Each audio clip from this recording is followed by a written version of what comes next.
Welcome back, YouTubers. I'm doing another video for you guys today. If you notice, it's a little bit later in the afternoon. It is a little warmer where I live. Not too hot though. I think the temperature cooled down to 108, so it wasn't too bad today. I wanted to do this video to show some of you guys that don't live in a hot, arid climate or a desert climate like I do. I live in the city of Maricopa in Arizona. Recently we had a heat wave, and some of you local guys, I think 602 Larry, you can correct me on this one. I think it was 118 at one point. I could be wrong. It was pretty doggone warm out, but I just wanted to show kind of what happened to some of the plants that I have in the aquaponics system, and then I'll show you the hydroponic system too. And I did lose a lot of plants, and that's okay. I'm not, this isn't a woe is me video or anything like that. I'm not, obviously not starving. When I grow food at home, it's, you know, it's nice to have, but sometimes Mother Nature has the best, and I need to move some things around, but I'll show you what everything looks like. So here we go. So you can tell right away there's some death. That's rhubarb, and it's pretty toast. And then over here you can see got the cowhorn pepper. It's actually still doing all right. And then the shishito sweet pepper, and it's actually putting off a bunch of new pods. So if you live in a hot place and you're running an aquaponics system, then I guess I could recommend a couple of these plants, and then a basil plant as well. If you look over here, I've got 4 more quite large basil plants, and they are just, you know, they're doing fantastic, obviously. And then down here we've got some, I think these are, yeah, the zucchinis, and then, you know, the plant died off. It looks like it's trying to recover. There's some new shoots and weird stuff coming out up here, but we'll just see what happens. I'm pretty sure it'll die off.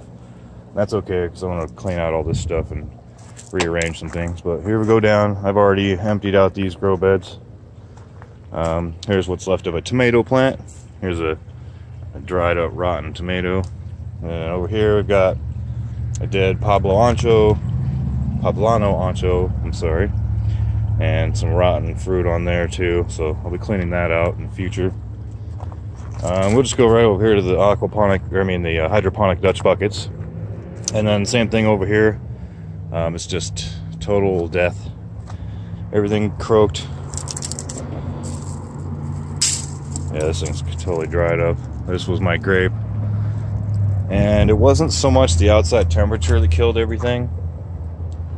It was the water temperature. I don't know the name of the root disease that attacks plants when the water gets too warm, but I think that's what I had here. And you can see here all of my avocado trees have all croaked. That's okay though, you know, this is all a learning thing.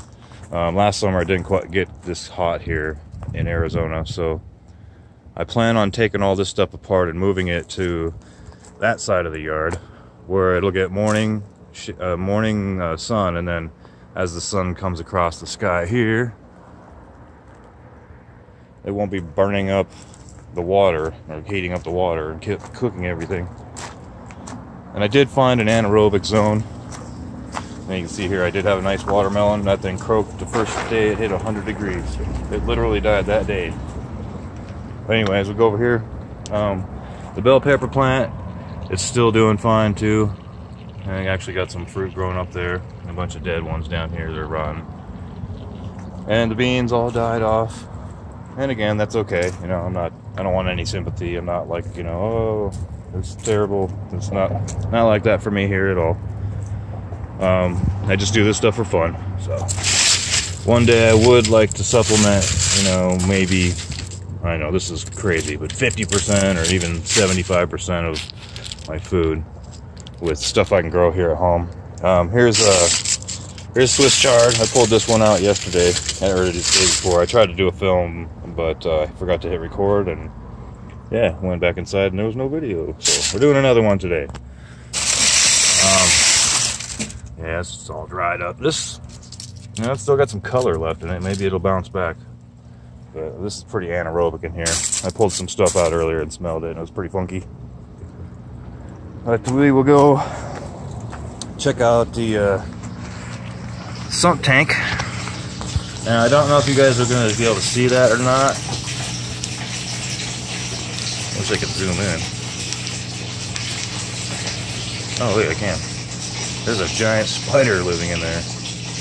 And when I say giant, I can't really compare it to anything because it's so far away. It's probably a good 3 or 4 inches around.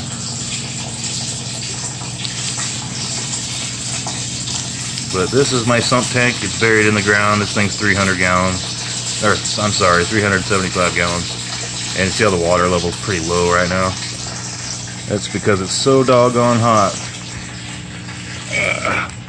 And we'll go over here.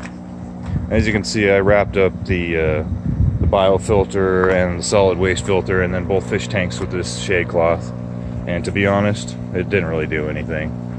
It's just too darn hot here. We'll look in here and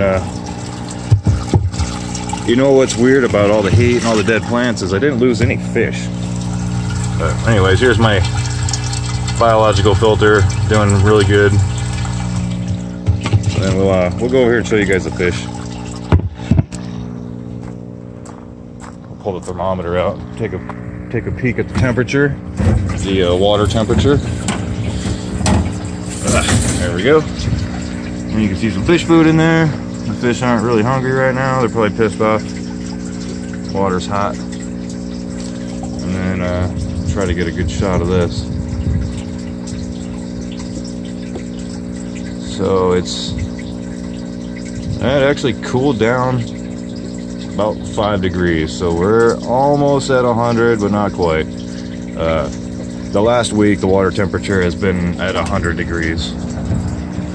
And from what I read about goldfish, and that's all I have in here, by the way, is at like 85 degrees and 90, and then they start croaking. But we will get close to the water here and see if we can see any swimming around. I know they're in here alive because they would be floating at the top if they weren't. And I fed them earlier. I should have waited to feed them. That way you guys can see the fish. Well, I won't see any, but they're in there. Oh, there's one. Yeah. So what I want to do is tear all this stuff apart, and then I want to move it over here, where all this mess is, where all this stuff over here on the side is. 602 Larry, he had the right idea. He had his. It looks like his has been in the shade the whole time, and yeah, I'm gonna copy you. And I'm going to put mine over here too, because, you know, you always show the water temperature on your channel at, I believe, 85 degrees, 75, 85, somewhere around there, and that's what I'm shooting for too. Here's some other plants that didn't make it.